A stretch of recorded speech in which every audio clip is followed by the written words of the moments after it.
All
right, good morning, everyone. How's everyone doing? You dealing with this heat?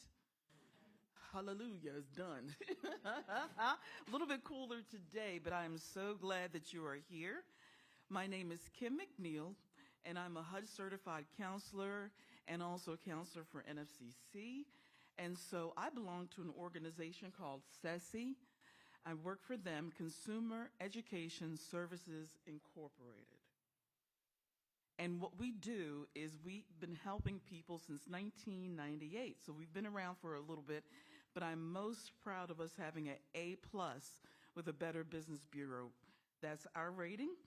We do credit counseling nationwide, and we also do HUD-approved housing counseling and all of that good stuff. We have a bunch of counselors.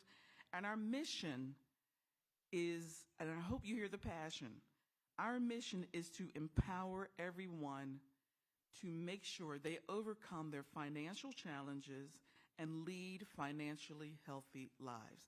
I'm an educator, so I teach a lot of classes. I teach veterans, I teach kids, Wake County government, all kinds of people, Girl Scouts, Boy Scouts, because I think everyone needs to know about money. And it's not rocket science. And so if anyone is making things really complicated with your money, they are not the person you want to deal with. Money issues are easy to work out. It's us that's not so easy to work things out. And we're going to talk a little bit about that today. And I'm going to make sure I have enough time for your questions. So, again, these are our services. We do credit counseling, debt management, housing counseling, and financial education. And so today we're going to go over some things pretty generally. I'm not going to stand up here long and bore you, but I do want you to have at least an overview of what the home buying process will be and how to get ready for it. Because most of the work is done on the front end. Getting in the house, that'll be easy if you do all the work first. So we're going to look at a lot of things, your credit report, who is going to be on your team, things like that. So we're getting you ready to buy a house. So these are the 10 steps. Attend a home buyer education workshop. That's what this is. And we also do a pre-purchase, and I will tell you a little bit about that as soon as I'm done with my presentation. But we do a pre-purchase workshop, getting people ready. And the difference is we also teach you about down payment assistance and the things that are available for you in all of the counties, wherever you want to move. And so that's important. We're going to talk about how much you can afford, how to get pre-approval from a reputable lender. And I believe there are lenders that are already approved by Wake County in the gym, so make sure you see them and talk to them. Clarifying your family's wants, needs, and non-negotiables. If you have a bad knee, you're not going to want to go up and down, up and down. You're going to try to find a ranch or something like that. So you have to do a little bit of thinking beforehand so that when you get in your house, it is a place that is an oasis for you, not something that's going to be a drag. And then you shop for a home, you make an offer. You must have a professional home inspection. You must. And apply for a mortgage, get your homeowner's insurance, close the loan, and move in. Sounds easy, right? This is the sticky part. If you don't know yourself, you won't know your money. And that's just the truth of it. Your arms are attached to your body. Wait, y'all not sure about that? Yeah. Your arms are attached to your body. Your feet are attached to your legs. Your feet, your arms, your toes, your nose, they don't fly out and do their thing and then come back to you. Your money does not fly away from you and then come back to you. We're in financial education, and you'd be surprised how many times people come to us and say, okay, here's my credit score, here's my money, fix it and give it back to me. It doesn't work that way. We partner with you. And I like to use this example. A friend of mine is a dog trainer, and people want to give her the dog, fix it, and then give it back to me. And she's like, no, that's not how it works. She comes in and she does an observation. She looks at the family. She said, I want to come during dinner time, and I want to stay through the evening to see how you work. And what she's doing is watching the family, not watching the dog. Maybe one person says, yes, you can be on the furniture, and another person, get off.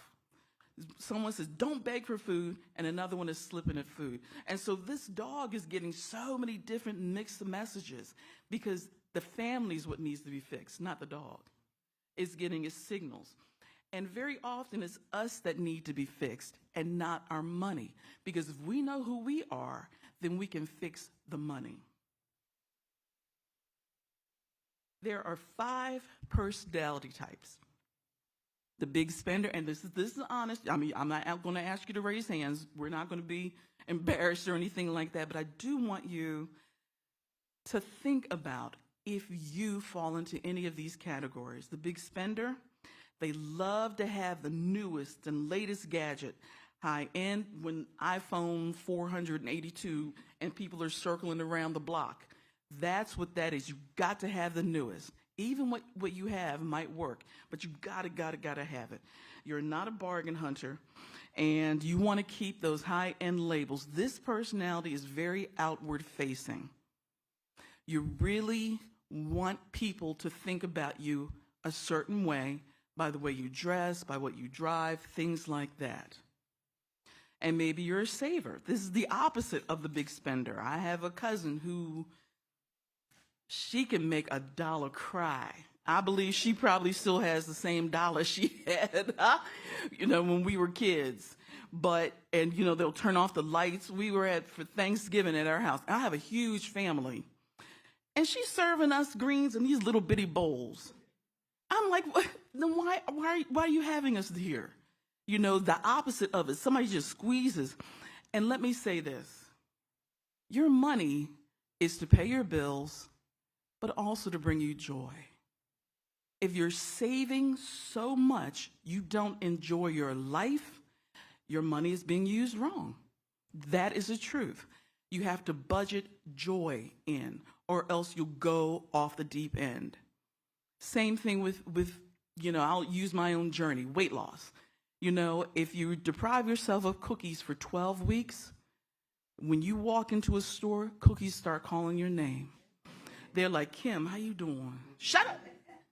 Kim, I'm new. I'm double dipped. Girl, come on. And so I have to budget in a cookie every once in a while so I don't lose my mind.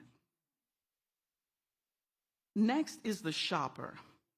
Buying in items that you don't need, but you can't pass up a bargain. It's like, I have no idea why. But I used to have this thing for rubber bands, and I walked into a store, and I was like, oh my gosh, 100 rubber bands on sale? Had to get it. And my husband is like, why? People don't even use them anymore. That's why they're on sale. I said, but they were such a good price. Stuff like that. Then you have the debtor. not label or gadget conscious, but often they spend a whole lot more than you earn. And you're not necessarily aware of it until you check your balance. And it's like, $3? Didn't I just get paid yesterday? Well, yeah. And the investor, they keep a close eye on their money and make it work for them through investing. Now, a lot of people, are a hybrid. And I would say about 60% of people fall into this category. The splurge saver. It's a hybrid personality. You're good with money, but sometimes you give in to emotional spending than at other times. And generally, you are smart. But if something happens that makes you mad, you shop. If something happens that's really a lot of fun, it was great, let's celebrate, let's shop. If you're angry, let's shop.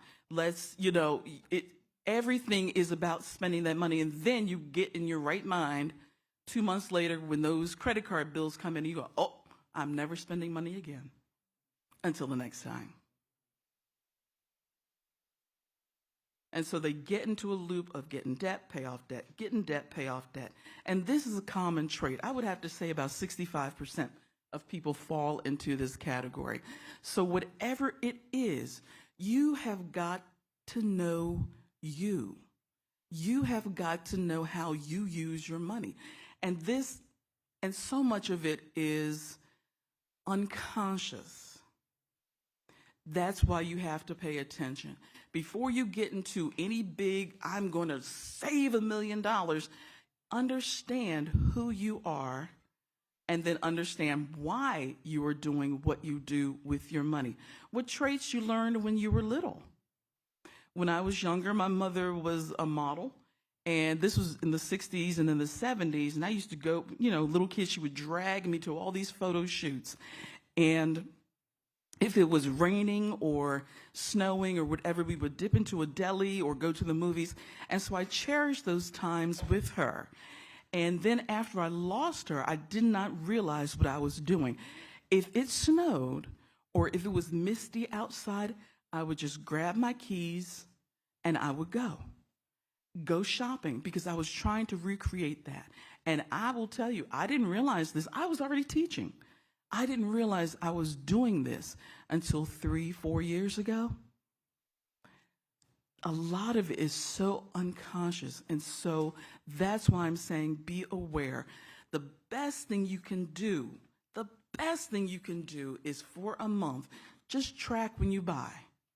Just track what's going on with you emotionally, what's going on with you circumstantially. Outside of emergencies, obviously, you're going to have to pay for emergencies, but track you and then ask your partner to do the same thing because you've got to be on the same page if you're going to purchase a home. Needs versus wants. Needs versus wants. How do you distinguish what you need from what you simply want? I live off of Raleigh in Raleigh. And I walk up and down Glenwood Avenue sometimes. And I walked in the little place where there's like a Walmart and a few other stores there.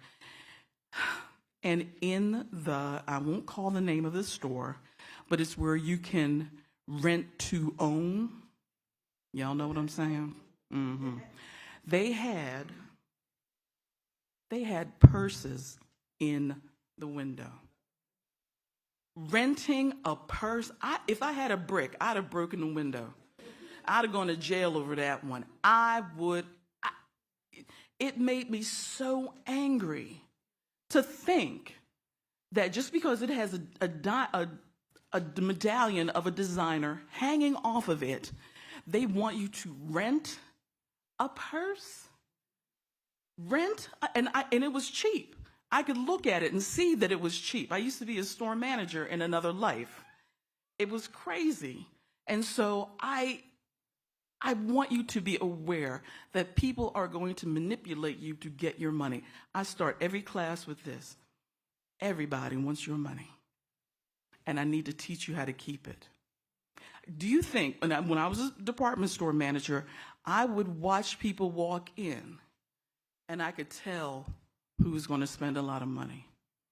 It is nothing but manipulation. Oh, you look so good today. Wow, I just saw what you're wearing in Vogue. And they would spend 200-300 times more than they were going to spend. Because everybody wants your money. Now I am atoning. I'm teaching you how to keep it. Because for 25 years I took it from you. So now I want you to be aware. Because it'll make the difference between you getting your home and not getting your home. Y'all got me? We tracking? All right. Needs versus want. A need is something you must have. They are not optional. You need food, you need water, you need shelter, you need transportation for work, and you need a phone to communicate. But do you need the iPhone 400 that costs $1,000, $1,800? No, not at all. Do you need, I almost fainted when I saw that one person I saw was wearing, what, $6,000 sneakers? $6,000 sneakers? My first car was $300. So these are the kinds of things I'm talking about. If you want those kinds of extras, it is fine to save. I'm not harshing anybody's mellow, but and you should have joy, like I said, in your life. But be honest with yourself. How are you spending your money? And how you spend your money is informed by your money personality. Spending creep. This is when you say to yourself, when you confuse your need with your want. I need that $700 purse. Do you? I need it. I'd rather you go to Walmart, get a purse, and save that $10 a week for renting it. It would be so much easier. Now, this is a nice little trick that when you are, perhaps you're paying off a loan or a school loan or things like that, and once you pay it off, I want you to keep saving that money. You've already trained yourself to do without it, so keep saving it. Keep paying on that. If not, you will get spending creep. It'll start, and the next thing you know, it's like, where did all that money go? And so keep saving to avoid spending creep. Okay, how much does it really cost to get into a house? These are your upfront costs, your down payment, your closing costs, your escrow, your reserves, and your moving costs. Now, the ongoing costs are this: mortgage, and we'll go over what pity means. It's like, pity me. Your utilities, ongoing, maintenance, ongoing, repairs, and upgrades. These are the things that you're going to carry for the life of the house, because you're going to need to heat it, you're going to need to cool it, you're going to need to carry insurance on it. So the mortgage payment, this is what makes up your mortgage payment. Your principal, obviously, which is dedicated to the repayment of your principal mortgage. Your interest, that's the amount of money you're being charged to borrow that money. Taxes, you're going to have to pay local taxes for school, police, fire, sewage, things like that. Insurance, the two kinds of insurance. One is for the bank, that's for them, and then that protects the lender if you foreclose or anything like that. And the other one, it protects you as a homeowner, like I said, from fire, theft, or disaster. Who is on your team? The homeowner counselor, we have a bunch of them at SESI, your real estate agent, your lender, your attorney or escrow agent, your title insurance agent, making sure everything is free and clear. Your home inspector you must have a home inspection. The appraiser, the surveyor, and homeowner insurance agent. How much house can you afford? It's really simple. If you want to take down this math, or you take a screenshot or whatever, your housing expenses total with mortgage and everything should only be 28 to 38% of your total income, of your gross income.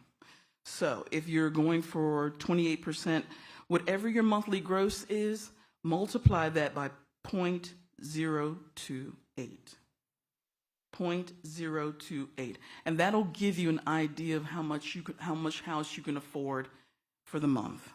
Or if you can calculate it otherwise, if you have monthly expenses and your monthly gross, you can add those and understand what your debt to income ratio is. I know I'm flying through this because I don't want us to get into the weeds. I want you to just have a good basic overview of what you're going to be facing when you are buying a house. So qualifying ratios, generally most mortgages, they're looking to keep you around 30 to 33%, 5% debt. So that's a good thing. Pay off your debts before you start applying for a mortgage. And your other expenses like medical, food, transportation, all those things. Now, the pre-qualifications, those are financial count. How much will the lender loan you? That's important. Just because you want a certain amount of money doesn't necessarily mean they're going to give it to you. So, how much home can you afford? How much down payment will be needed? These are things that your lender will go over with you, and how much your monthly payments will be. Obviously, if it's a pre-qualification, it's not necessarily exactly. It's no guarantee, but you want to, and then once you start applying, then that's when they'll really give you a detailed breakdown of what should and could happen in your case. And so, next steps, contact us, sign up for a financial literacy class, and I do have some forms here, and get a copy of your credit report. This is important. You can get a free credit report at annualcreditreport.com. Remember that, annualcreditreport.com. And it's called annual because you used to be able to get one free one a year. Since COVID, you can get a free credit report from all three bureaus every week. Every week. And since COVID, and because there have been so many hacks and break-ins and things like that, it's a really good idea to track them and make sure. And you can, like I said, you can get it from all three bureaus, TransUnion, Equifax, and Experian, by going to annualcreditreport.com. And that's the only one that's authorized by the federal government. And you may be able to get them from your bank, and if you have a Discover card, things like that, they'll give them to you for free as well. But this, you can keep track. And if I could say something else, this is so important. We are seeing ID theft go through the roof. Through the roof. If there are children in your household, minors below 18, please freeze their credit. Please, if you don't do anything today, that's the biggest takeaway. Freeze their credit.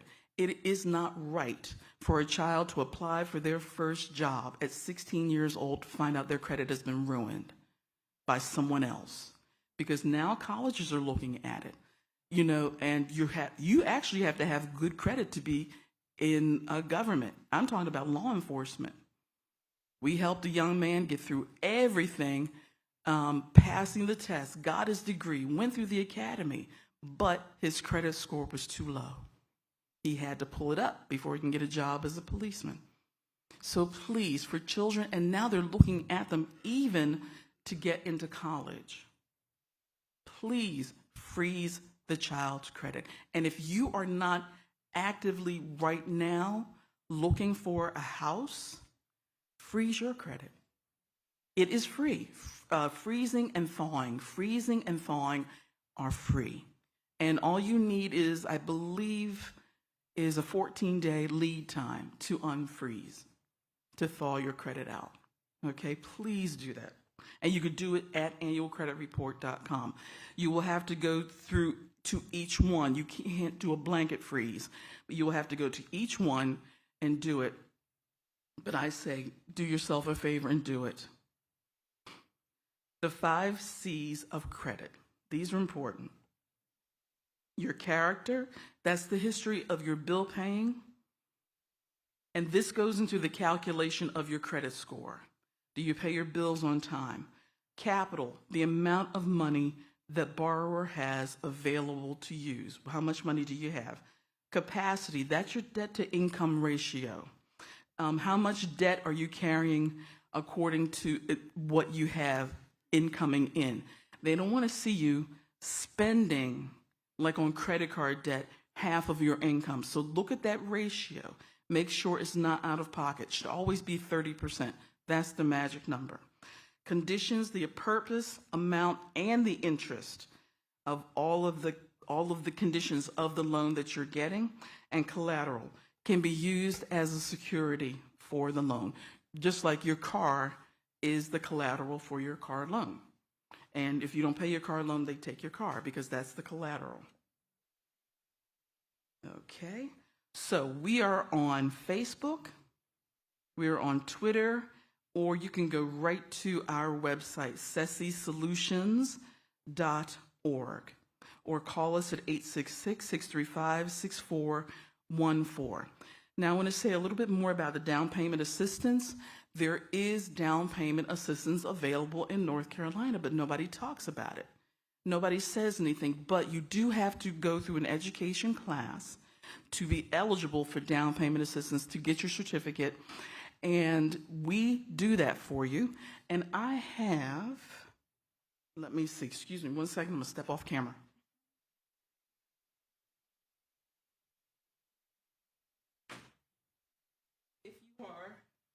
If you are interested in our down payment assistance class, it is an 8-hour class.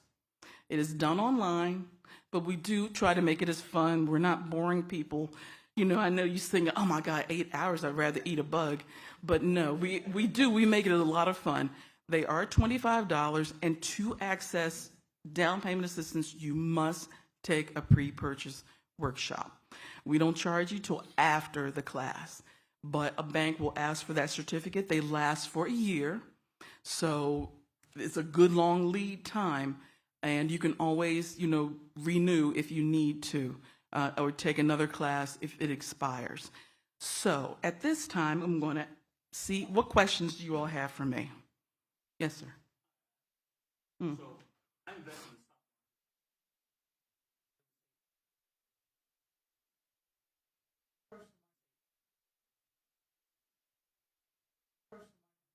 in Oh, I'm sorry. Yeah.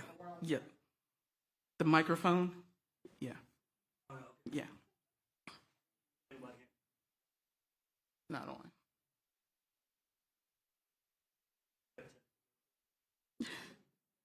They're coming up. It was working.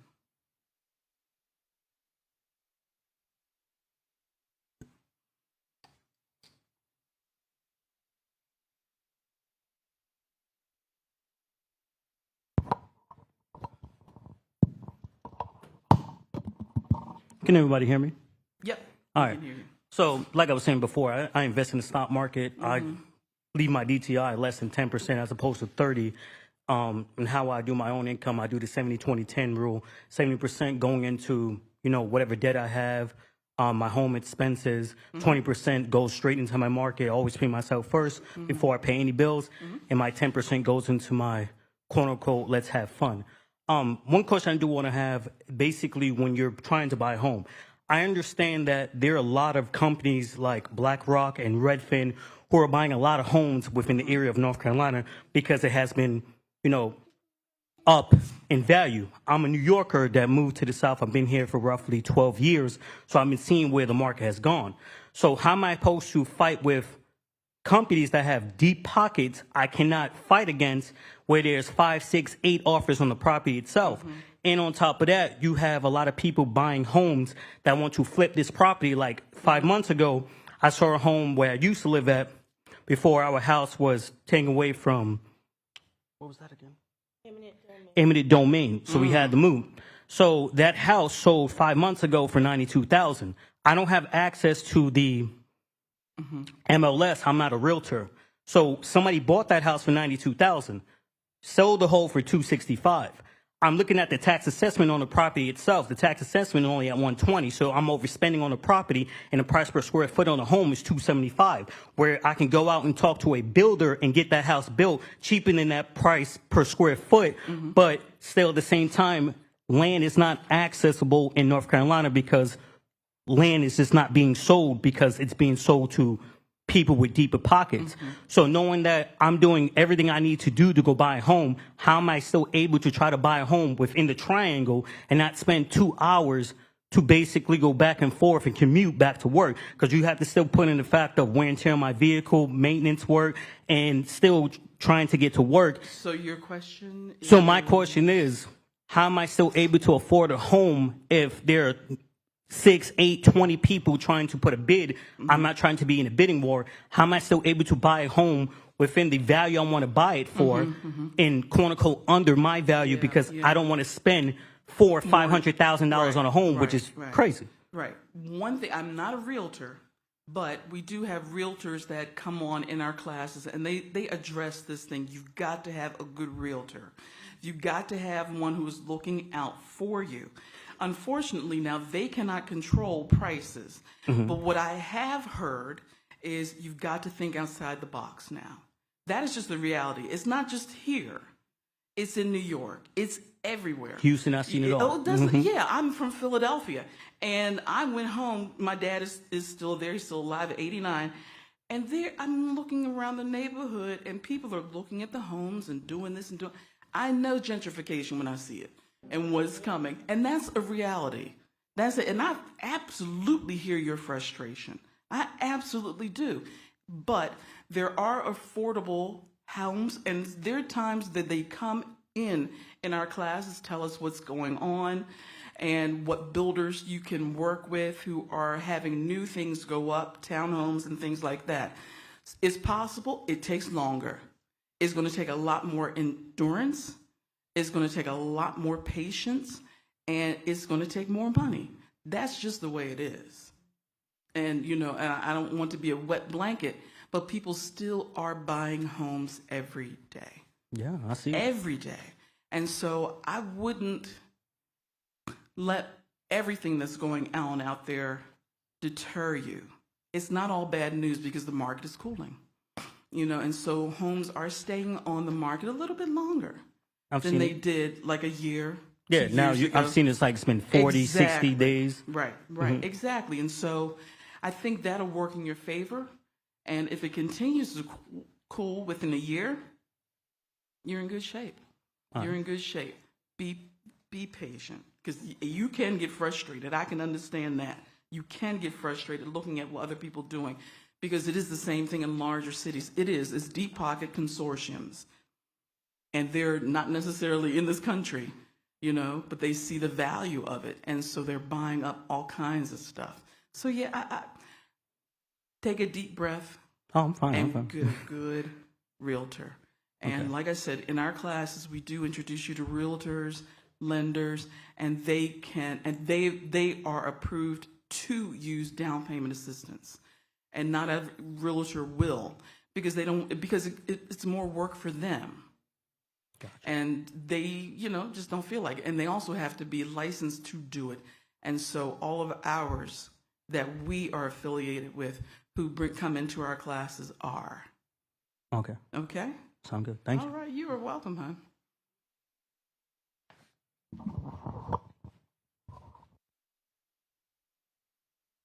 Oh.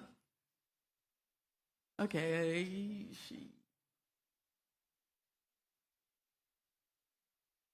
Should she wait? Yep. Okay. Meanwhile, if you are interested, you need to ignore the dates down here, because we hold these classes once a month online. And so the one for July is actually today. My boss is doing the class while I'm here. So, but if you're interested for August, we have them every month. If you go to our website, you'll see the dates. And so if you want to, if you're interested in that, I will pass these around. Okay, yeah, I'll pass them around, make sure. Yeah, but I have to get it back today. I have to get it back today because it has to be input, and our classes do tend to fill up quickly. Hi. Hi, I just have a quick question. I am also from New York. In New York, I was a real estate paralegal. So the laws here are very, very different, and I noticed that. I'm no longer in that field because I would have had to go into more education here. But here, I noticed there's a lot more working with the builders when you're buying a home and taking that real estate agent out of the picture. Would you say that's a good idea, or do you think that having that real estate agent is more of a necessity than dealing with just the builder itself? If you are using down payment assistance, you have to use a realtor who knows the ins and out, the lender, and all that good stuff. I don't know if a builder would. I don't know. That's the best I can say. I don't know, but you have to look and see what's best for you, and wherever. And also, location probably has a whole lot to do with it. A whole lot to do with it. So, I think as many safeguards and guardrails as you can put up to protect your dollar, the better. You're welcome. Can you come to the mic, please? Yeah, they're recording this. How much down payment assistance is available?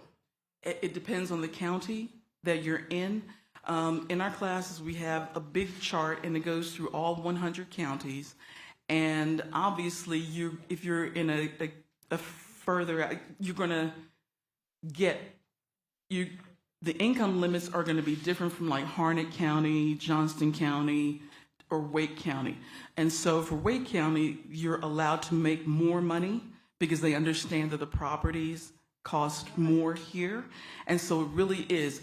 And so you have to know, this chart will show you what county, how many people in the household, what the limits are, and how much house you can buy using down payment assistance. You're not going to be able to buy a $3 million house with down payment assistance. If you can afford that, you don't need down payment assistance. But it really is county by county, and it's according to your income and everyone in the house and how many people. No, that we give that out in the class. In the class, that's correct. You're welcome. What other questions do you have for me? Any comments? Thoughts? Are we out of forms? Okay, I do not. I will get. Oh, they didn't pass. Okay. I'll see if I can get some copies somewhere. Yeah, just take one and pass it on. Yeah, the class is a Zoom.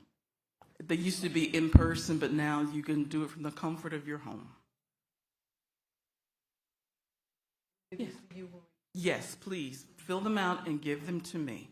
And so our next class is in August. I think it's in 3 weeks, 2 weeks, and every month after that.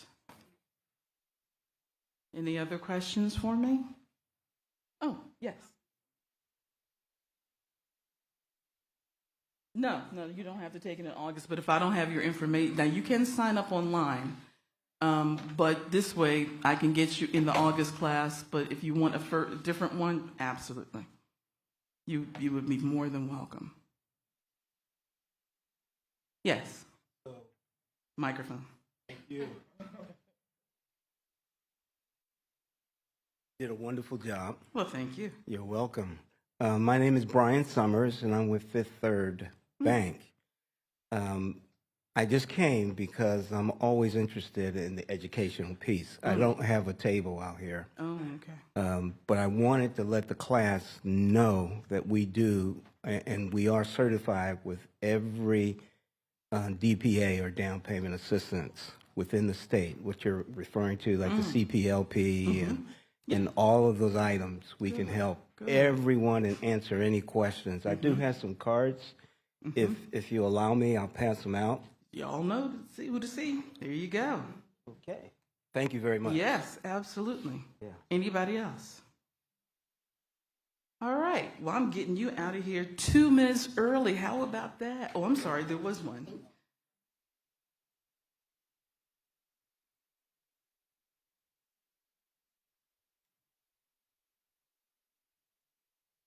When you were talking about freezing your credit report, other than for fraud activity, what other reason would you freeze it for?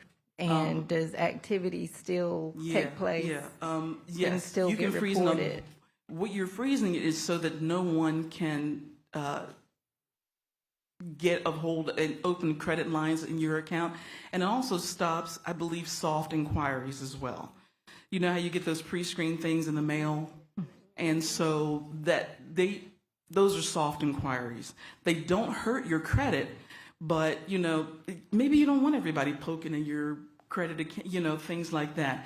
And so, but if you are applying for credit, that's a hard inquiry, and that does take a toll a little bit, not much, on your credit, maybe 1 or 2 points. But if you're actually on a bubble and you're applying for too much credit, that can hurt you. So those things still get reported, even though They get report is reported, but frozen. nobody can open a credit line. Okay. Yes. Gotcha. Okay.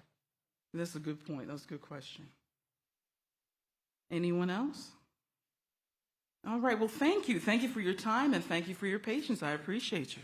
Thank you. And if you fill those out, get them to me.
Good morning, good morning. So glad you all are here. My name is Kim McNeil, and I am with CESI, that's Consumer Education Services Incorporated. And I'm so glad to be here with you all today. And I hopefully will not be boring. Hopefully you'll have a chuckle or two. But we want to make sure that we're getting you ready to buy your home. About us, we've been around since 1998. And I'm very proud of this fact that we have an A+ rating with the Better Business Bureau. We are licensed to provide credit counseling nationwide, and we are HUD approved as well. I'm also a HUD approved counselor, and I also have my accreditation from NFCC. And so this is what we do, and I hope you hear the passion in my voice today. We do what we do because it is important to empower people to overcome their financial challenges and live a financially healthy life. If anybody is explaining money to you and it is in terms that you cannot understand, run from them, because it truly is not rocket science. It's just that all of these things, people tell you, and it can be so complicated. But I'm here to show you and give you an overview of how simple things really can be. Make it understandable so that you are not afraid. Actually, so that by the end of this, I'm hoping you'll be very, very encouraged that anyone can buy a home. Again, we do credit counseling, debt management, housing counseling, and also financial literacy education. We're going to go over how to buy a home, who's on your team. We're not going to necessarily set financial goals because I don't want to get too far into the weeds. We're going to talk about your credit report and things like that. But the most important thing is to get your mind ready to buy a home. And so these are the overview, the 10 steps. These are broad steps. Sometimes there are 8, sometimes there might be 11, depending on who you are. But these are the solid 10. You attend a home buyer education workshop. Determine how much you can afford. I'll give you those calculations in a little bit. Get pre-approved from a reputable lender. Clarify your family's wants, needs, and also your non-negotiables. I really, really want you to think about what you need in your home. Do you plan to grow old in your home? So maybe you want a ranch, or if you're a single person and you're a pet parent, maybe you want steps. Do you want a backyard, or you don't want to be bothered with a backyard? Think about these things in detail so you'll know what you're going after. You're not just chasing all over the place. Ooh, this, ooh, this, ooh, that. No, what's good and right and appropriate for your family? That's why I say clarify those needs and wants. And then shop for a home. Make an offer.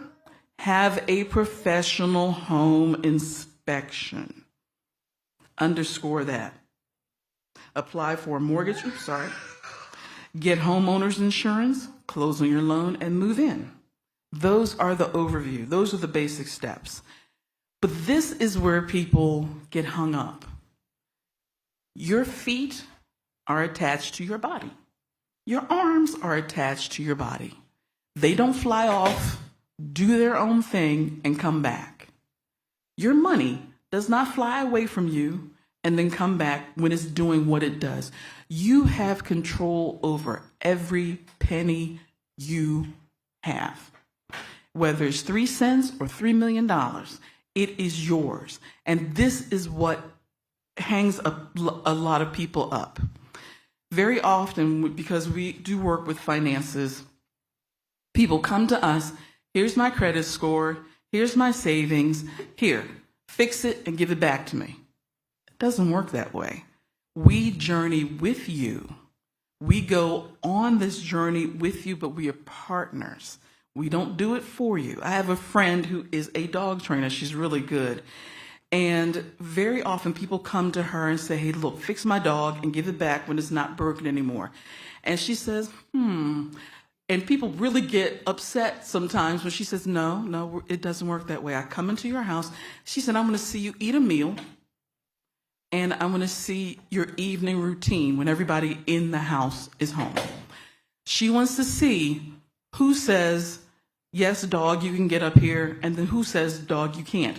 Don't eat from the table. Don't beg. And then somebody's sneaking the dog food. And very often it's the family that's broken, not the dog. It's getting mixed messages and it's going crazy.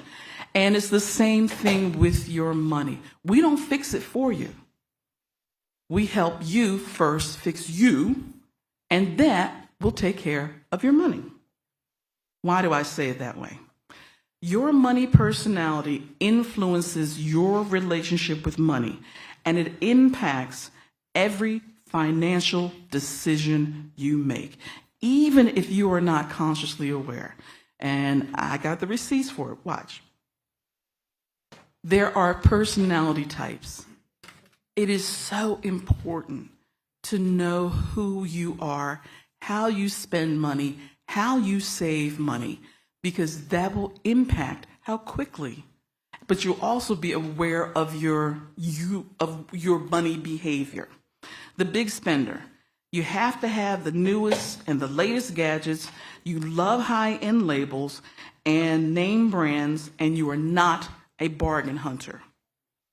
That's the big spender. And this is what I want you to do. I want you to think about who you are. I'm not going to embarrass anyone or raise hands or anything like that. But if you don't address it, it won't get fixed. You can't fix what you don't face, right? Y'all tracking with me? Okay, all right. I didn't see you. You looking at me like, uh-oh, I got 3 heads. Okay. The saver is the opposite of the big spender.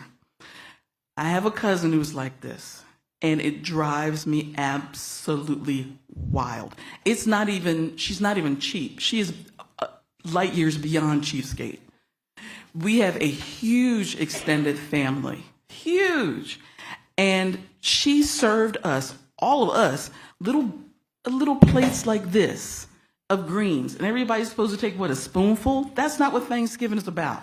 You were supposed to be stuffed and not be able to move when you're done. I've never left Thanksgiving hungry at her house, but we won't talk about that. So you're the opposite of the big spender. Maybe you're a shopper. You buy items you don't need because you cannot pass up a bargain. Me, all day long. I'm going to tell on myself. And so I have to watch it. I really do. And for folks like this, please, please, please, please, please, please, get those shopping apps off your phone. When I taught a down payment assistance class, actually it wasn't. It was an IDP. There were matching funds from Wake County where if you save $5,000, you would get $5,000. And so when I was teaching the class, that's the first thing I did. I made them all pull out their phone, and they didn't know what I was going to do. And I said, who has shopping apps? I did. Okay, we're going to delete them. And I'm going to walk around and watch them do it. They were like, what? Because you'd be surprised. Why do you think you have them? Why do you think they make it so easy? Every class, every financial education class, I start with this line. Everybody wants your money. Everybody wants your money. And our job is to show you how to keep it. And the first thing that you do is make it hard for yourself to spend. Put some guardrails up. The debtor. You're not label or gadget conscious, but very often spend a lot more than you should. You're just not aware of how much you're spending. And then we have the investor. They keep close tabs on their money and they make it work for them through investing, which is wonderful. And let me say this. It is not all doom and gloom. If you are making money and not enjoying your life, then you're using your money wrong. It is supposed to bring you joy as well, but you have to budget the joy in.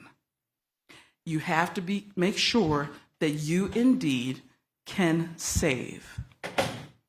But it's like, I'll tell on myself, my, weight loss is part of my journey. And so if I go weeks and weeks and weeks without a cookie, the first time I go into Harris Teeter when I'm craving a cookie, every cookie talks. Kim, how you doing? Kim, you're looking a little thin there. Why don't you buy 300 cookies? You know what I mean? It's the same thing with money. If you don't budget joy in, you will overspend because you'll be resentful. You'll be mad. Why am I saving up all this money? That's just human nature. That's every one of us. So that's when I talk about budgeting.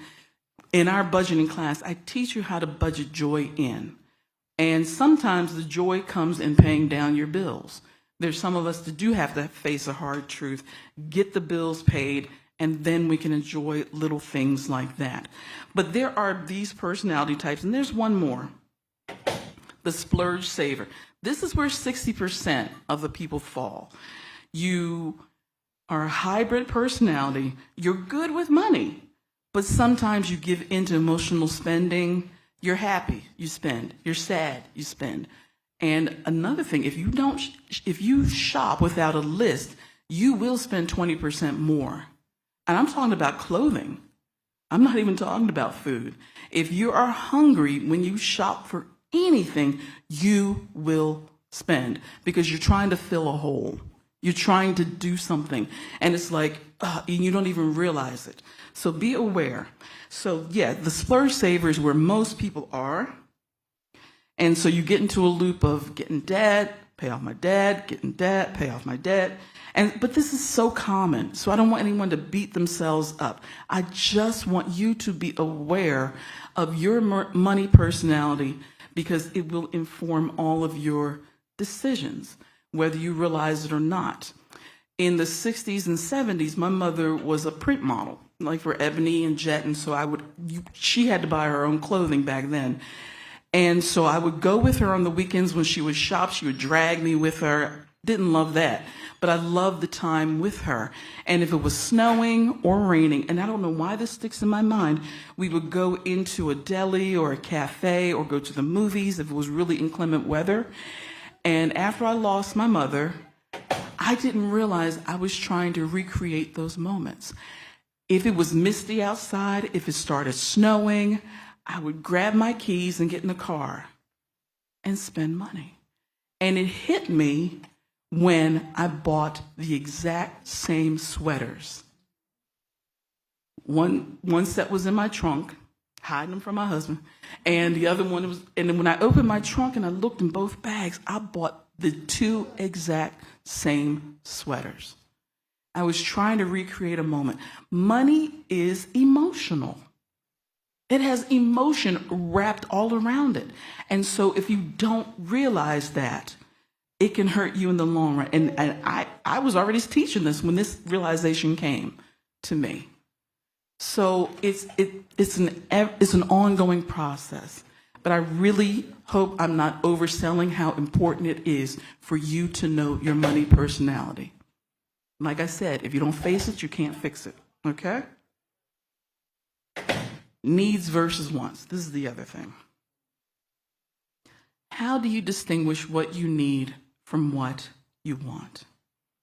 And this is important. A need is something you have to have. It is non-negotiable.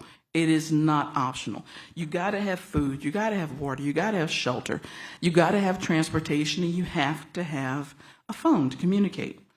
Besides the needs, those wants are the little extras. If they're in your budget and if you can afford it, they make your life worth living. I don't want anyone to get to the end of their day and just not enjoy what you do. And it doesn't always take money, but you bring a different attitude with you. But those things are called wants. Everybody needs a phone, but do you need an iPhone 48011? For $2,200 whatever dollars? No, you don't. You need sneakers, but do you need $3,000? I didn't even know they cost this much. $3,000 sneakers, and from what I understand, they're big investments and things like that.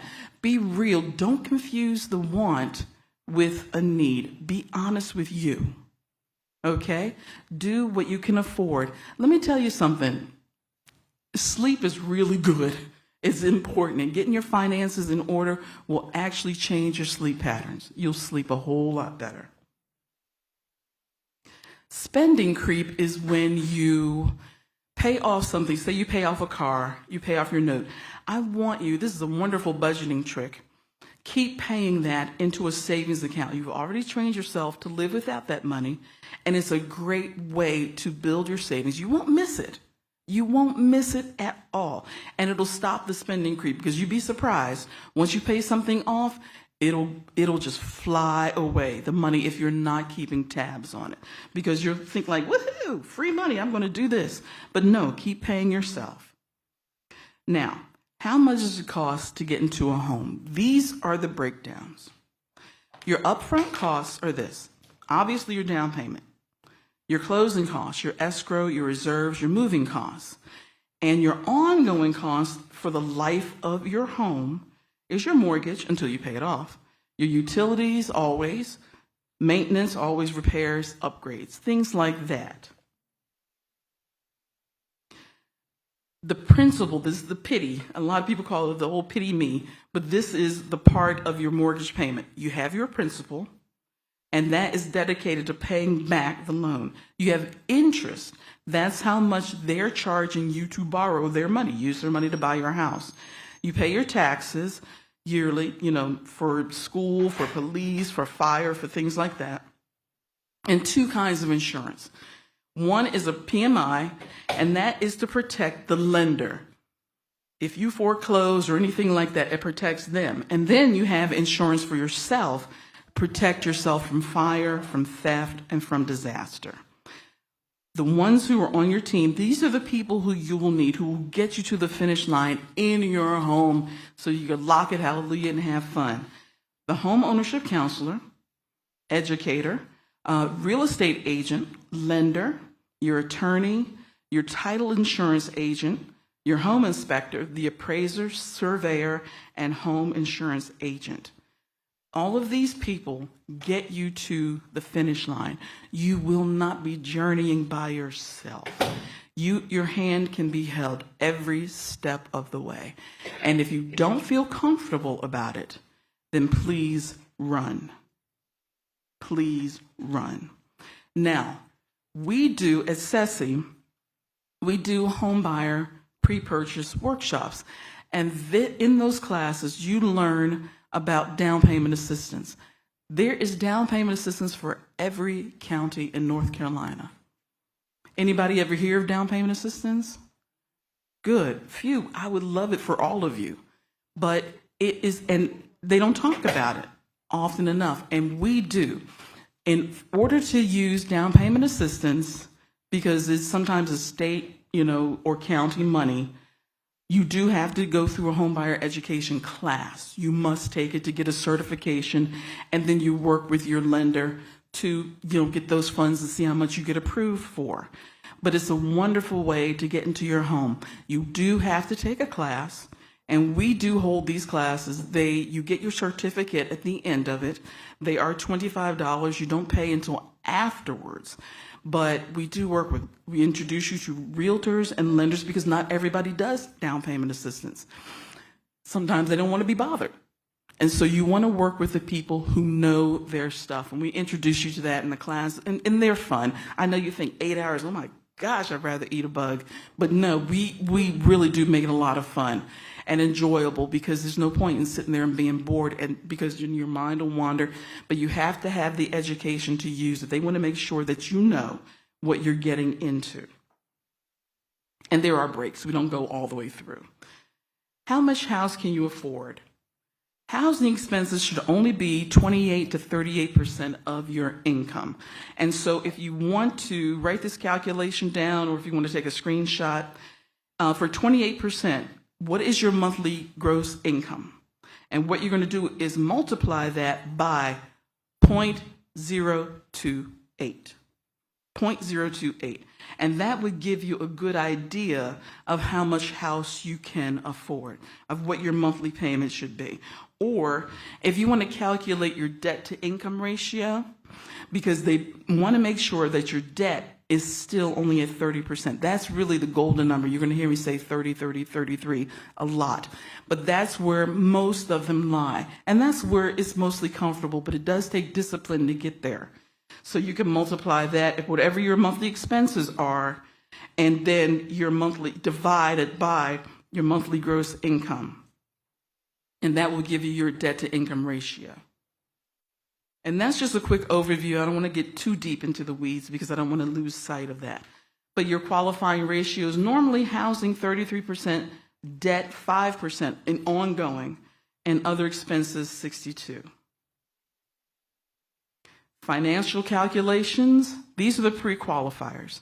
How much the lender will loan to you, how much home you can afford, how much down payment will be needed, and how much your monthly payments will be. And that's just the pre. These are not a guarantee. Obviously, once you get your lender and they go through it with your budget and your income and all this stuff, then it might adjust a bit. Contact us, sign up for a financial literacy class or counseling to get your down payment assistance, to be able to use that. And this is really, really important. Please write this down. Annualcreditreport.com. Annualcreditreport.com. This is where you can go to get your credit report for free. And you can get it from all three, from Experian, TransUnion, Equifax. If you're at a bank, they may do it for you for free, or they may charge you, whatever, but this is for free. And you used to be able to only be able to get it once a year. Since COVID, you can get your credit report once a week from all three for free. Because the hackers had just as much time locked in the house as we did, and so they're using, unfortunately, their powers for evil. So what I want you to do is lock down make sure everything on it is right, make sure everything on it is good. And the wonderful thing is that annualcreditreport.com, you can freeze your credit so that people can do, and you can do it for free. It is imperative. Please, it is imperative that you freeze the credit of every child in your household. Every minor. Freezing and thawing are free. Now schools are looking and colleges are looking at credit report. I don't want your child or your minor or whoever your guardian is to get their first job and find out their credit has been ruined by someone in their family. And I say that not to be ugly, but it is simply the truth. We are dealing with the aftermath of it, helping people get their credit together. So please, a child, let theirs stay and be pristine. And also, because you don't know who's doing what with Social Security. You have to go to the doctor. They want your Social Security, especially if you're a vet. And I watched that with my dad. They want Social Security. They just might write it down on anything. Please, if you don't watch your own back, no one else will. So freeze your credit. Okay, you got me? You'll have to go through all three of them, but it's worth the half hour that it takes to do it. These are the 5 C's of credit. This is what they can, their lenders are looking at and how they make their decisions. The 5 C's are character, that's your history of paying your bills, your capital, the amount of money that a borrower has available to use, your debt to income ratio, your capacity, your conditions, that's the conditions of the loan of whatever they are, whether the interest rate, how long, things like that, and collateral, what you have in terms of securing your loan. obviously, if you buy a car, your collateral is your car. And if you don't pay for it, they come and take it. So these are the 5 C's. This is what they all look at, and this is what comprises your credit score. So this is us. Contact us at Ceci Solutions, and I do have forms here. If you're interested in taking a down payment assistance class, a workshop that will introduce you to down payment assistance, I have forms here. I will need to collect them today if you're interested. We have classes once a month. They're on Saturdays. They are from 8:30 to 4:30. And like I said, they're $25, but you're only charged after you take the class. But you will get a certificate that you can show your lender, your realtor, everybody like that. And they last for an entire year. So you have a good running start. We hold ours once a month, our next one, so ignore the dates. If you're interested, ignore the July dates because the class is going on today, even as we speak right now. And so if you need anything from me, let me know. But now I'm going to take questions. What questions do you all have for me? We need you to step to the mic. Yeah, I know they're recording this, so they want to make sure that you are being heard. My question is, so you say that certificate lasts for a year. It does. So let's say the person is in that process in there and it's almost time for the be, but they're in the home buying process. Will they have to do that again? So you understand what, so if they have their certificate, but they found their house, let's say a month or so before that is supposed to expire. Mm-hmm. But they're still not closing the home. Will they have to go back through that class again? If the certificate expires and it's only a year, then yeah, they would have to take it again. Even if they're almost at the end and they've done. Well, I mean, if you get it in under the wire, okay, go for it. Yeah, okay. Absolutely. No, you're good. You're good. Hi, if you could step to. All right. So if I've already purchased a house and it wasn't through a bank, it was just me paying someone, but it's already paid for. And I did that last year. Are you able to assist me with a financial assistance on another property? Ceci does that, yes. Call our housing department depending on what kind of assistance you need. Now, down payment assistance is not retroactive if you've already purchased it. But if there are issues, we can absolutely give us a call. Okay, so I don't live here. I live in Winston-Salem. And I've already been approved for a home, a loan. Right. But I don't have the down payment and stuff like that, so I need assistance with that. So have you bought the house or not? I've already bought one house. Okay. And I'm renting it out. So because I want a better house. So I just went ahead. I did it too quick, but I let somebody else rent it. So now I'm in that. I'm trying to find me another house. But the housing market has changed. It's hard. It's really hard. It's even harder to find one. These people are picking them up like that. As soon as you find one, it's 10 people there looking at the house. So it is challenging. Yeah, and you got to overbid for whatever they're. Right. It's hard. It's very hard. But I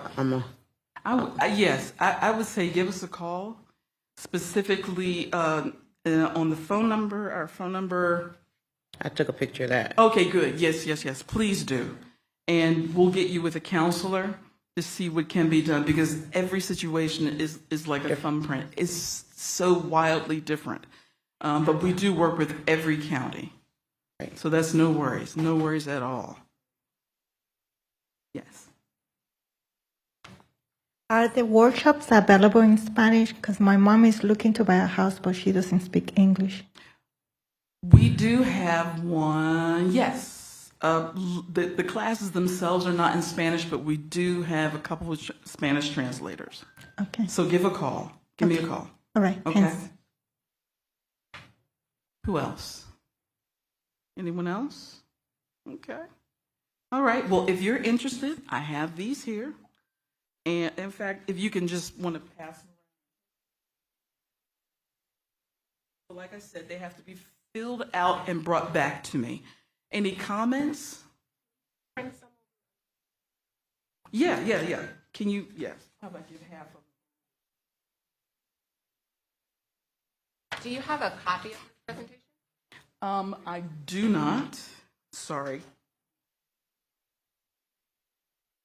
So, yeah, if you go to SesseSolutions.com under housing, you'll get the dates. Because, like I said, we hold it once a month. Ignore the date that's on there because the class is taking, so the next one would be August, but we have them, every month till the end of the year. Any other questions? Thoughts, queries? Okay. Yes, the class is online.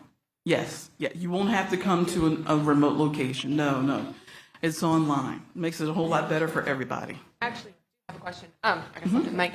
So I know they say for down payment, you should put down 20%, but what would you say is the average that you actually see people putting down for a house?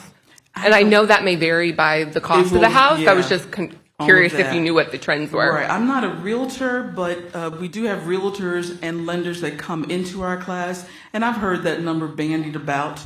But, it depends on whether the market is hot or cold. That is so subjective. Yeah. Okay. I wanted to come today because I wanted to kind of find out what was going on because it can help clients. But I'm not a lender, but down payment varies. It depends on the program, the loan program. And so you would talk with your lender and they're going to tell you the best loan program and what those criteria for down payment is. So it just depends. Thank you. Anybody else? All right. Well, thank you so much. Look at this. 10 minutes early. Oh, I'm sorry. Yes, I need you on the microphone.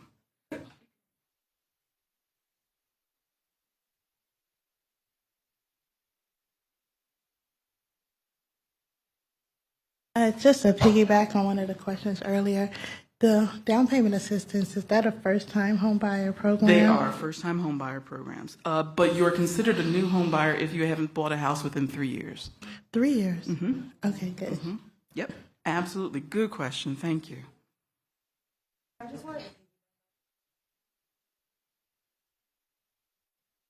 Yes. But but long stretches of time until you have to pay it back.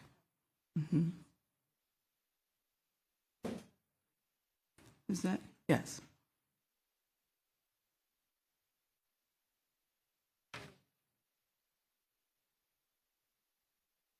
So, thank you for all the information provided. Sure. We were curious about the PMI, and based on the down payment, is that income-based generally for the down payment assistance, or is it is? Yes. Down payment assistance is county by county, and they give you income limits and how much home you can buy. Okay. And in our classes, we get very specific. We tell you what county, how many people, how much it is, and what your parameters are. Okay. Yes, excellent question. Yes, and very true. Just to be clear, the PMI is essentially financing part of the down payment, correct? The down payment assistance? Yeah. No. The PMI itself, is that not financing part of the down payment? Like if you. Right. Yeah, that's insurance. Okay. Right. Okay. Cool. Thank you. All right, we good? All right, thank you all. I appreciate your time. I really hope you found some value in it, and whoever, if you filled them out, just get them to me, and you'll be hearing back from us about the next class.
My name is Sheila Porter, and I am Vice President of Homeownership Center Services for DHIC.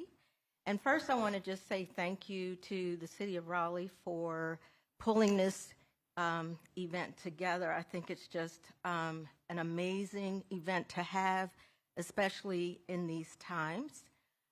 So thank you, City of Raleigh, and also thank you for inviting us and allowing us the opportunity to share information that we have. So what we're going to do today is just do some high-level home buyer information, kind of dangling a carrot. Hopefully, you will be enticed to take the next step, all right? The other thing I want to mention is that we ask that you hold off on your questions until the end of the presentation. I'm going to try and pace myself and make sure we have time for that, all right? So let's go ahead and get started. So about DHIC. DHIC is a nonprofit organization, and we were founded in 1974. And as you can see here, our mission statement is to support individuals, families, and seniors by providing homes and opportunities that promote the financial, physical, and mental well-being of people and communities. We definitely recognize the impact of an individual, of a family, having a place to live. Our vision is we envision a housing ecosystem that provides and promotes equity, generational wealth, health, and wellness for the communities in which we work. DHIC, we currently have 46 rental communities in 9 counties, little over 3,000 units, serving 4,200 residents. We have 9 projects that are currently in process that will add another 930 or so units to our portfolio. We have 4 lines of business: real estate management, asset management, resident services, and what I like to call the life of the party is the Homeownership Center. So who do we serve? So our rental communities, we're serving families at 60% or less of area median income. Area median income is just the middle income for a location. In 2022, approximately 4,600 people in the Triangle called one of our communities home. And you can see the breakdown of seniors, the age of birth to 18 years old, and then 75 are in what we call supportive housing. For the Homeownership Center, we serve approximately 400 to 500 people per year through home buyer education workshops and one-on-one counseling. Last year, 37 families purchased their first home.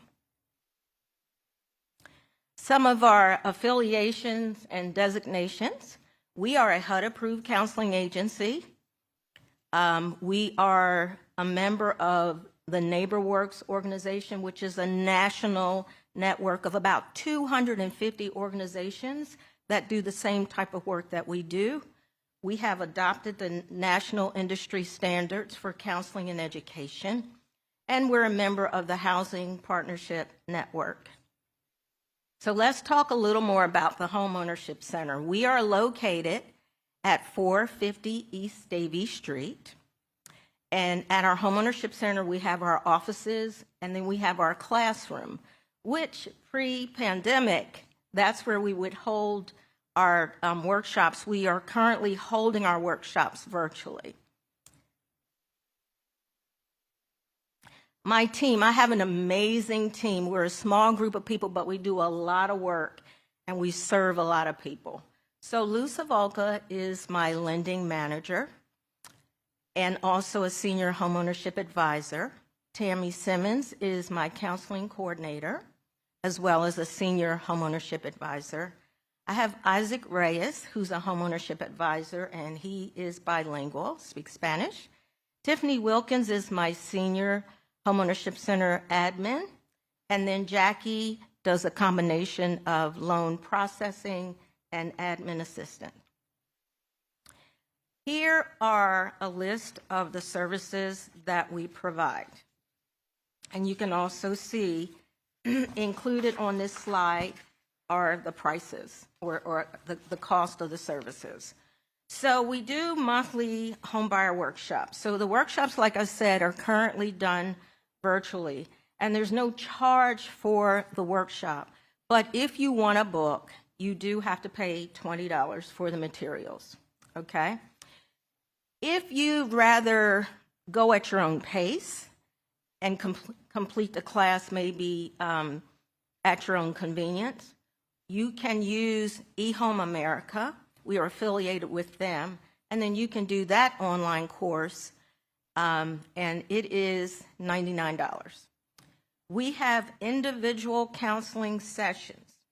The individual counseling sessions, there's one $50 fee for as long as you work with us. We have families that have worked with us 4 years, even 5 years.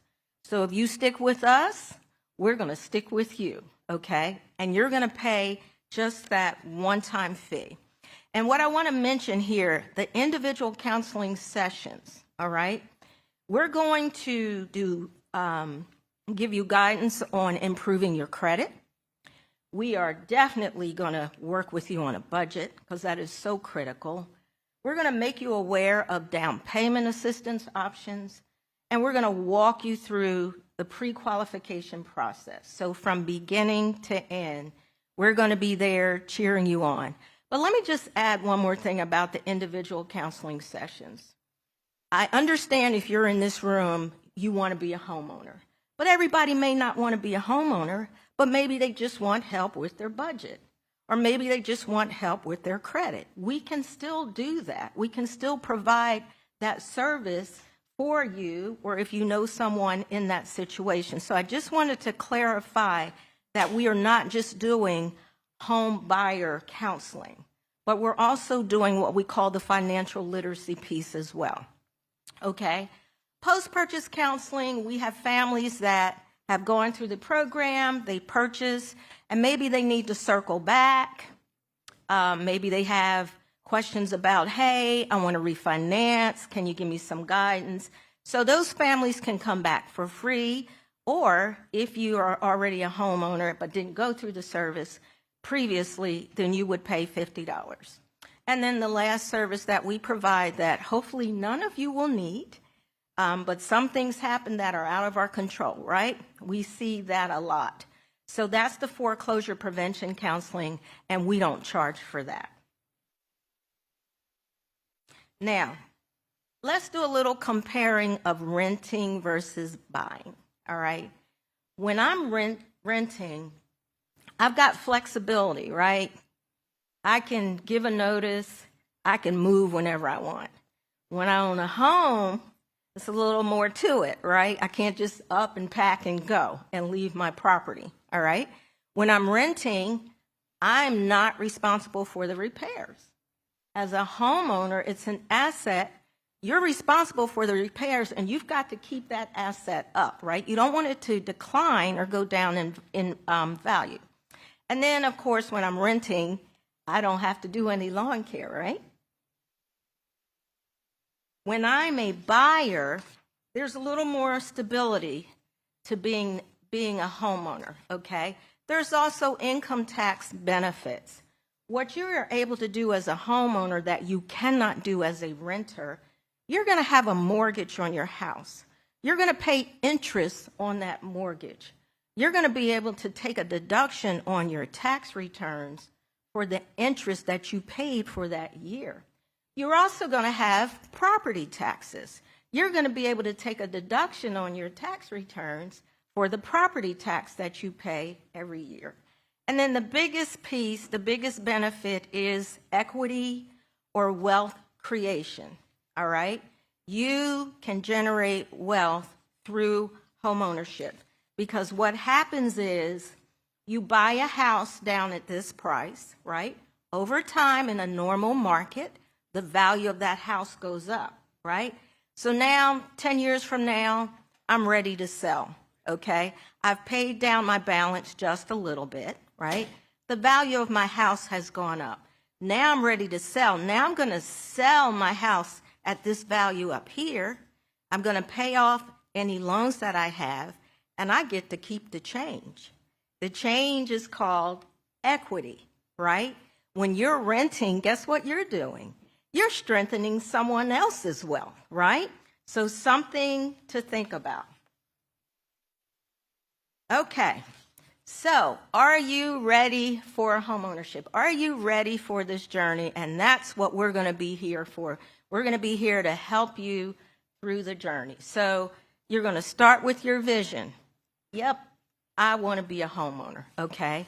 Then you need to sit down and develop some goals. And again, one of the counselors is going to work with you on that. What's your timeline goal, okay? Maybe you have a goal, I want to save this much money before I become a homeowner. Or I want to make sure I pay off 4 credit cards before I become a homeowner, okay? So you're going to have these goals. Then you're going to come up with a plan. How do I get to those goals? And you're going to put that plan in action. And when you meet with one of the counselors, we actually give you a sheet called an action plan. It's your homework. So after each session, you and the counselor together will come up with some tasks that you need to take care of before the next session. That is you coming up with a plan, putting it into action, and working on your plan.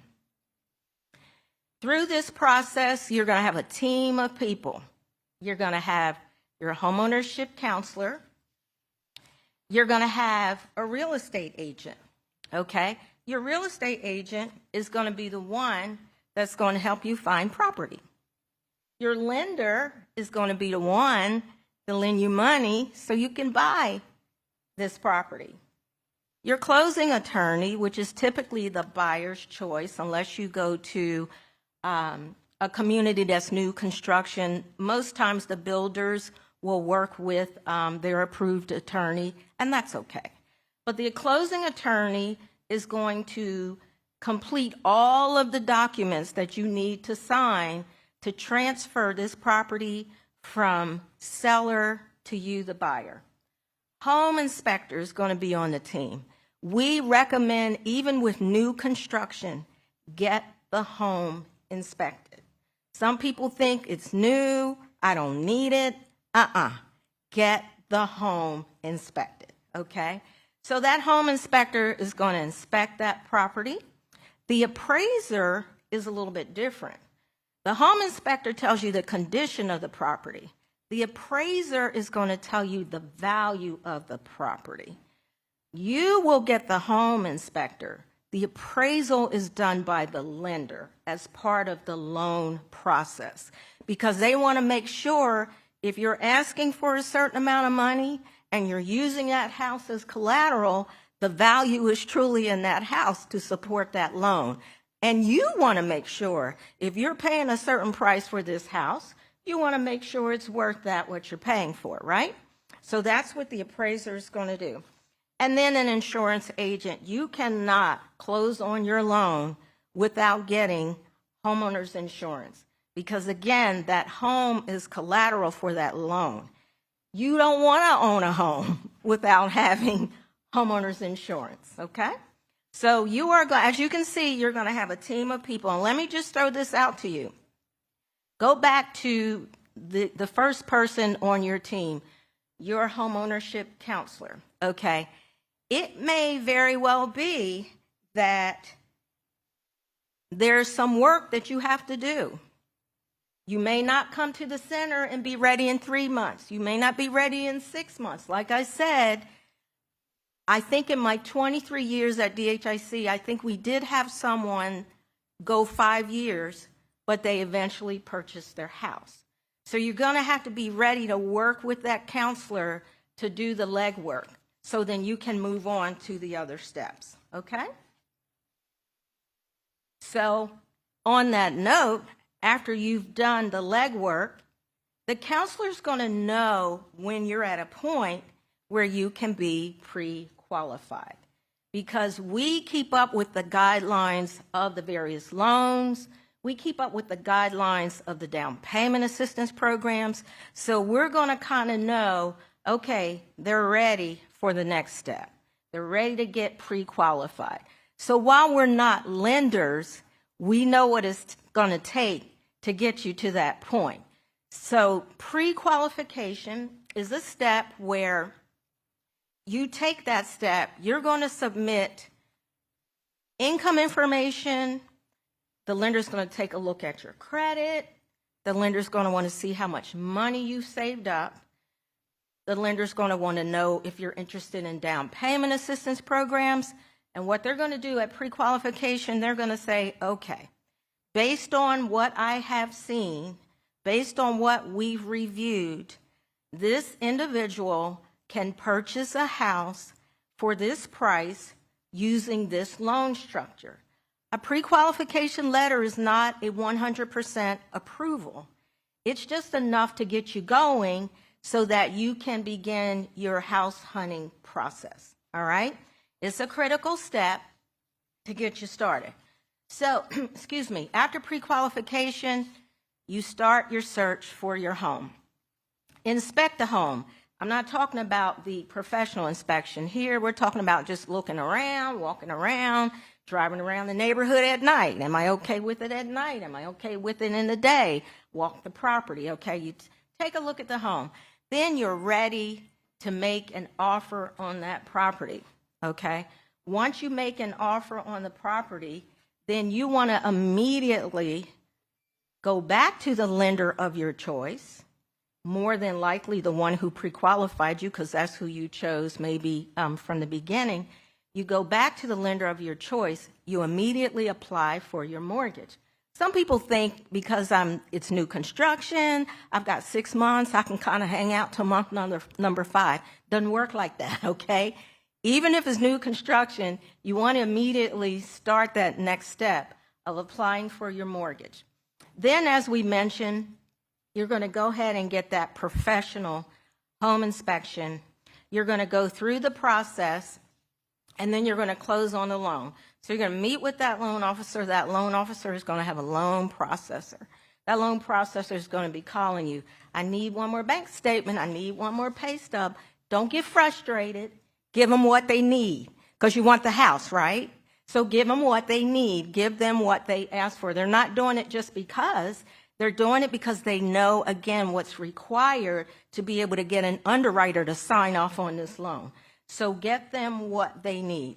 The other thing I want to mention in this process is, and people think, well, how long does this take? Well, that's an excellent question, okay? We are going to talk about down payment assistance programs a little bit later in the presentation. If you're someone that's getting a conventional loan and you don't need any down payment assistance, you could probably close in 20 to 30 days maybe, okay? But if you're going to have down payment assistance, you have to be prepared for a much longer process. You're looking at 45 to 60 days. And let me tell you why. If you're interested in down payment assistance, you're going to go to a lender that provides or works with the down payment programs that you're interested in. You don't have to run around town to different entities to get this money. You're going to go to that one place, but all those loans that you're getting still needs to be approved. Still need to be processed, still need to be approved. So that's why the process is 45 to 60 days. So you're gonna have to be patient and be aware that it is going to be a little bit longer when you're doing down payment assistance. Okay. 4 C's of home buying. This is kind of like 4 tests. If we can get past these 4 tests, we are good to go. So the first C is collateral. And you don't really have any control over that, right? So collateral is the house and the value of the house. You don't have any control over that. The house is going to be appraised to make sure the value is in it. Then the next C is capital, money. Do I have enough money to do this transaction? You probably, in this day and time, need to be prepared I would say at a minimum 2,000, but probably 3,000 would be better. Because here's the other thing. Regardless of how much down payment assistance money you get, that comes at the end of the transaction. You're going to need some money to get this started, right? So when you find a house that you want, you're going to make an offer. That seller's going to want due diligence money. That seller's going to want earnest money. You're going to have an appraisal fee for your loan application. You're going to have the home inspection. So as you can see, it's going to take some money to get things going. So that's why I'm saying probably lean more towards the $3,000 mark. And again, when we go back to setting your goals, that could be a goal that you have, that we're going to strategize, how can we get you there? So we got collateral, the value, we've got the capital, do you have enough cash? Capacity. What determines my buying power? What determines how much house I can buy? At the end of the day, it's your income and your debt load. Your income and your debt load. You've got to have enough income to support this new house payment and your other debt load. So do you have the capacity to purchase this house? And then, of course, we all know you got to have credit that is acceptable for the program. Okay? So looking a little further on how we are going to address these 4 C's. When you look at that slide, and I can repeat the answer because you're not going to have a mic when I put this out there. What do you think of when you see that slide with that money flying all over the place? Anybody, what do you think of? Uncontrolled spending. Thank you. That wraps it up in a nutshell, right? One person said, money coming from heaven. No, that's not the point of the slide. It's not money coming from heaven. It's your money flying all over the place because you're not controlling it. You don't have a budget. You don't have a spending plan, all right? So this is really, really critical. Your money matters. You should not get a paycheck at the first of the month and get to the end of the month and you have no money left and you have no idea where the money went, okay?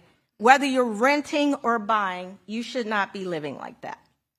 Okay, so this is what we want. We want you to have control of that bundle of money. Why? Okay, why do I need a budget? Why do I need a spending plan? You want to prepare for large expenses that may come up. Major car repairs, right? I need my car to get to work. Well, I don't have any money in savings to get it fixed.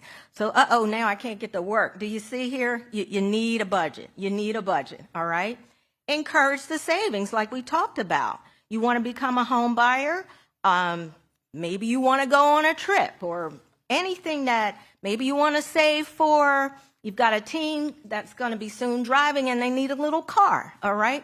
So you want to come up with a plan. How can I get to the point of saving what I need? Here's a big one. It identifies wasteful spending. I guarantee when you sit down and start tracking, which is what we're going to have you do when you work with a counselor, we're going to give you a tracking sheet. And your homework is going to be track your spending. And we're going to get back and we're going to just keep working with you. Because what we want to do is identify where am I wasting money, okay? A big money waster is eating out, right? It's easy, it's convenient, it's fast. We have so much going on in our world. I challenge you, you take the next 30 days, and I want you to track what you spend on eating out, just for fun, and let's see how much money of that eating out could have been put in the bank, all right? Just do that as an exercise, all right? And then, of course, why a spending plan? Because it helps you accomplish the goals that you have, all right? Next, we just talked about the capacity. Do you have the capacity to buy this house? There is something called ratios, all right? A lender is going to look at ratios. Every loan program has ratios. It has a housing ratio and a debt-to-income ratio. You might hear the term front ratio, and back ratio. Again, what this means is that your income and your debt are going to determine your buying power. So when you go for pre-qualification, they're going to look at your income, they're going to look at your debt, and they're going to say, okay, based on his or her monthly gross income, 32% in general, most programs have these ratios. It could vary, okay? In general, 32% of this person's income can go to a house payment. The total house payment, principal, interest, taxes, insurance, and homeowners dues. 32% of monthly gross income can go to a house payment, all right?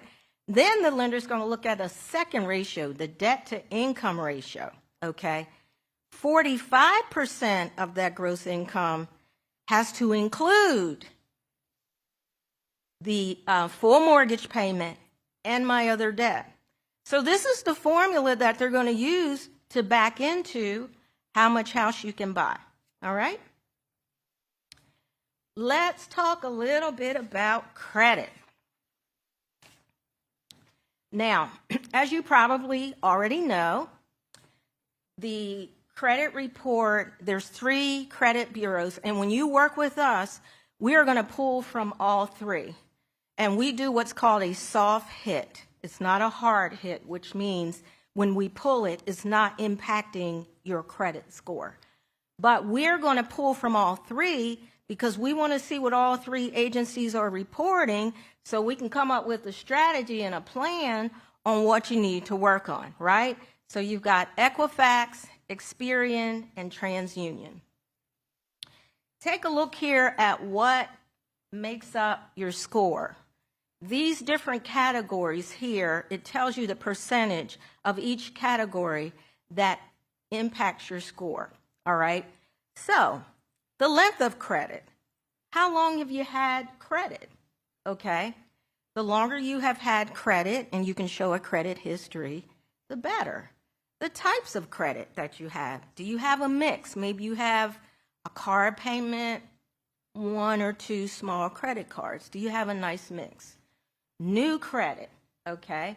Going to take out what new credit you've gotten recently. Amounts owed. Let's spend a little time on this, okay? There is something called utilization. Credit card utilization. Some people think if I have a credit card with a $1,000 limit, it's okay for me to keep it at $800 or $900, and it's even okay for me to go over the limit as long as I pay it on time. That is not true. The best thing you want to do with a credit card is keep it at about 30% of your limit.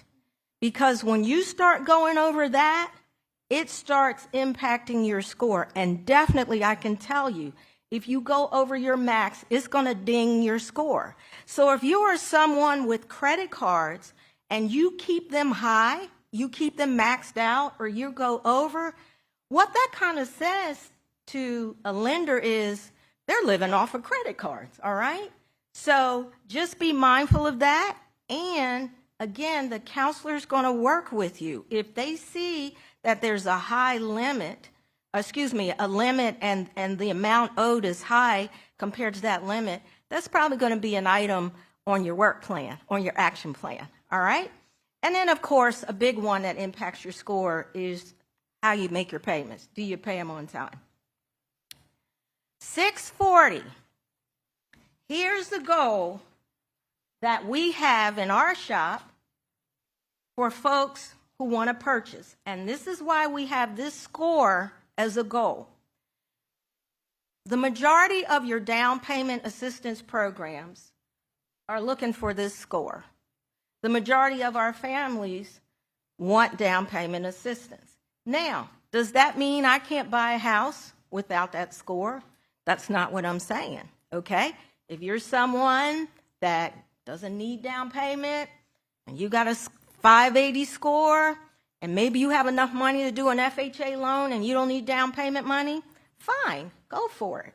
But this typically is the goal that we have in our shop, okay? Because most of our families want to take advantage of down payment assistance. Okay, I may have to do a little bit of skipping here. Let's go to, just want to make you aware that you are able to get a copy of your credit report, and you can go to annualcreditreport.com, just an FYI. And another thing is, beware of companies that promise to clean up your credit. Beware of that, because guess what? With some work and coaching, you can do it for free, right? You can pay us the one-time $50, like I said, and keep working with us. You sign up for that kind of program, you're probably going to have monthly fees that, if you think about it, I could be applying this to my credit, right? So just beware of that. People promise, I'm going to take this off your credit report. Somehow it's temporarily removed. Guess what? A few months later, it comes back to see you. Okay, so just beware of that. All right, perfect timing. Let's talk about home buyer assistance programs, and then we are good to go with questions. Now, when you came in, you were given a handout, and it's a summary of the home buyer assistance programs. And if you don't have one, there's one sitting on the front here.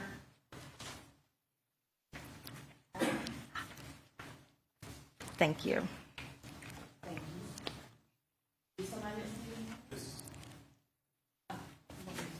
You can. Thank you for doing that. I want you to have this because I want you to follow along.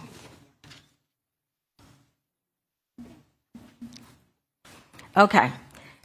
We love down payment assistance programs at our Homeownership Center, and we love to layer them, and we love to get really creative.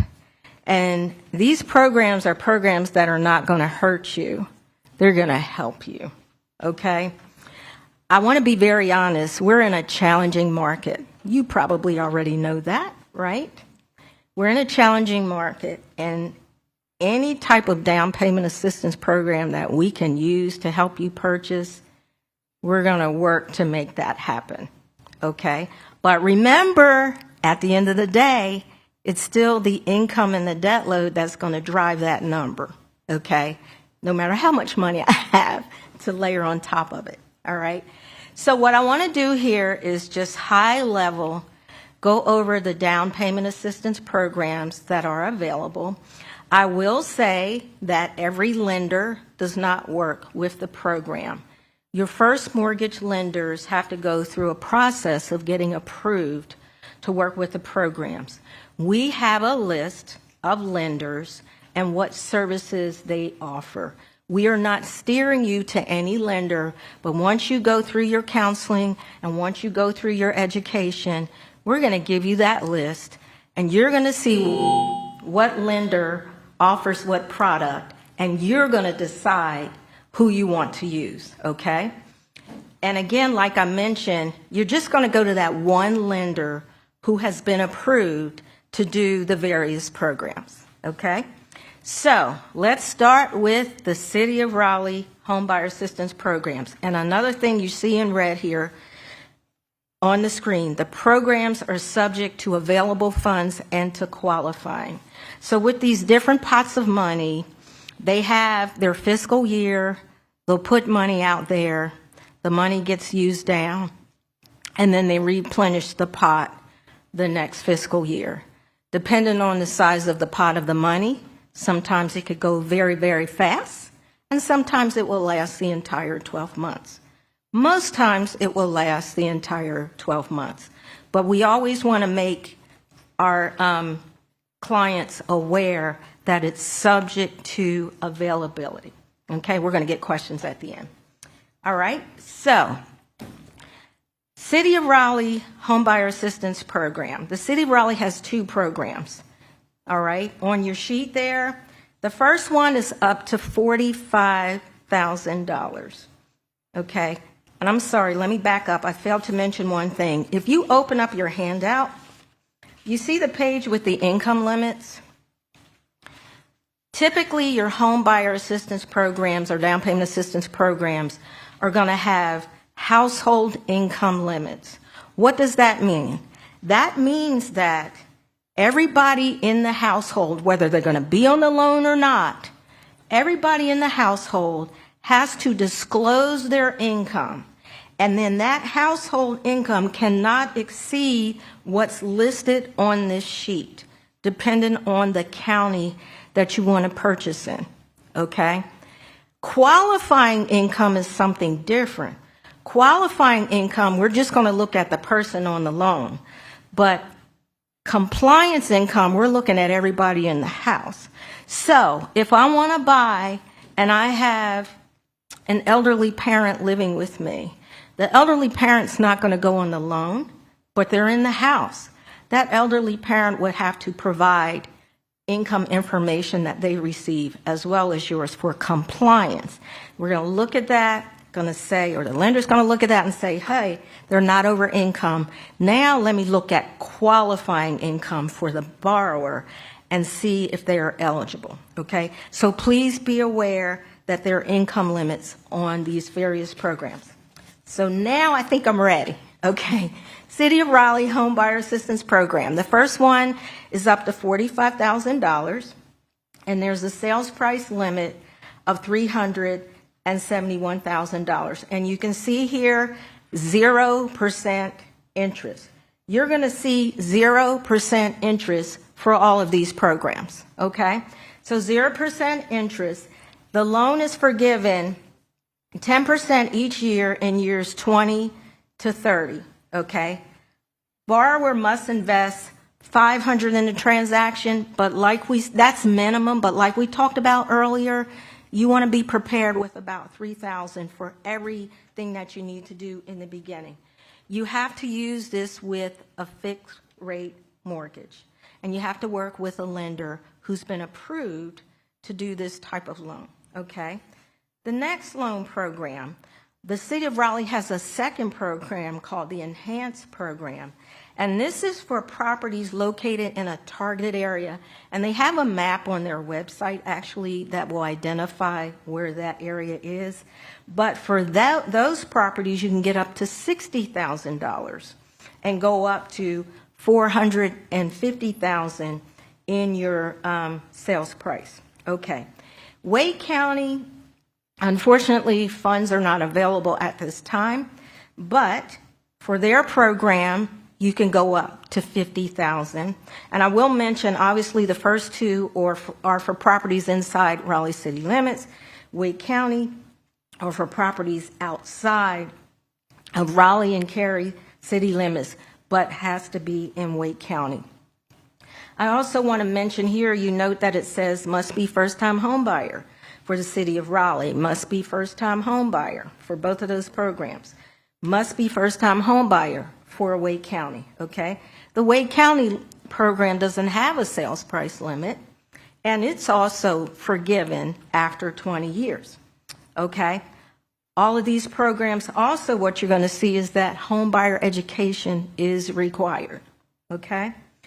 The City of Durham is coming up with a new program. As far as we understand, they have not rolled it out yet, but we did decide to include that, and so we're just waiting.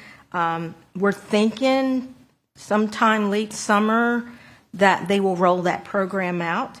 But there is, as you can see, their loan amount is going up to $80,000. Okay? Let's go to the next page. Some of your lenders will get funds from Federal Home Loan Bank, and that's a grant up to $12,500 for a first-time home buyer, and that grant is forgiven after 5 years. One of our favorites is the North Carolina Housing Finance Agency Community Partners Loan Pool Program. That's up to $50,000, as you see there. That one is not forgiven. That one you do have to pay back when you sell or refinance the house. The Home Advantage down payment assistance mortgage, you don't have to be a first-time home buyer, and that is the one program that does allow for a little bit higher income. So if you're over these income limits, but you're still interested in 3% assistance, that's a program that may be able to help you. And then the last one is another $15,000 from the North Carolina Housing Finance Agency. So check this out, what we can do. We can take $45,000 from the city of Raleigh, and I can layer it with $50,000 from North Carolina Housing Finance Agency Community Partners Loan Pool, and then I can add $12,500 from Federal Home Loan Bank. Okay, so what you can see there is we can combine these programs. That's a whole lot of money. I think I just called out over $100,000, did I not? 45 and 50 and 12.5, right? That is a lot of money. This just blows my mind because I've been doing this for 23 years, and I can remember when a large down payment amount through a program was $10,000. This is like mind-blowing, but it is so needed. It is so needed. So what we're going to do at this time is go ahead and take questions. And I do ask if you have a question that you would come up to the mic and ask your question. And sir, I see your hand. You want to come up to the mic, please? Right here, sir.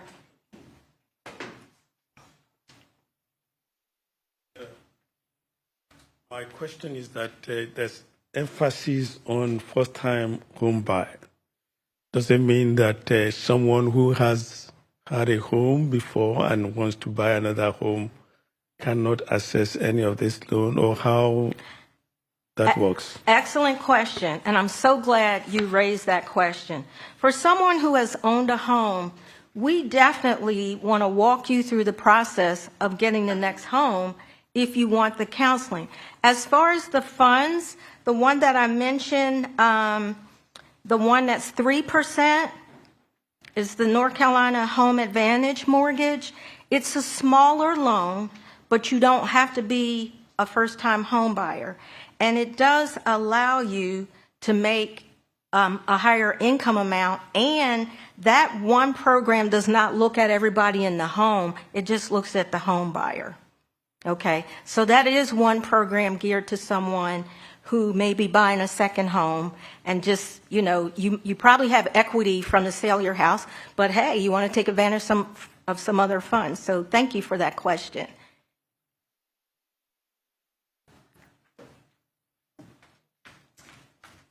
Okay, two questions. Okay, I'm short, sorry. Anyway, first question, fiscal year, that's going to be dependent on if it's city, county, or federal. And what is the city's fiscal year? The city goes July 1 through June 30th. Okay. Is that the same for Wake County? That's the same for Wake County. Federal? The Federal Home Loan Bank, now see, for them, and that's a good question, and they typically come out like the first quarter of the year, and that pot seems to be smaller and goes very, very quickly. Yeah. So the important thing is, as you're working with the counselor, we keep up with when money is out.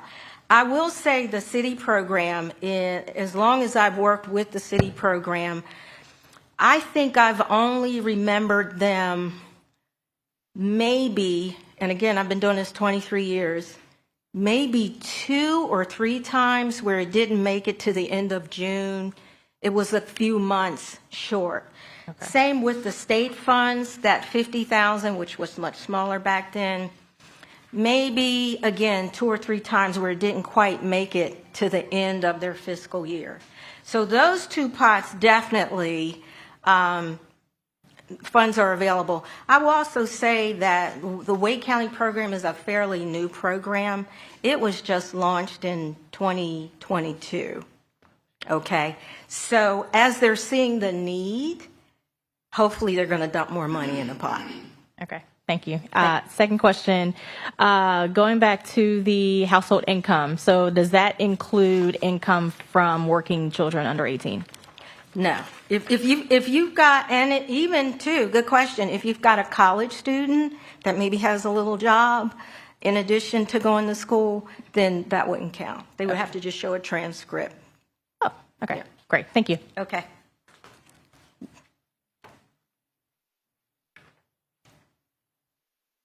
Okay, so I have two questions. Okay, so can this be applied to people who want to do the popular thing today? Is house hack, like you want to buy residential property and flip it?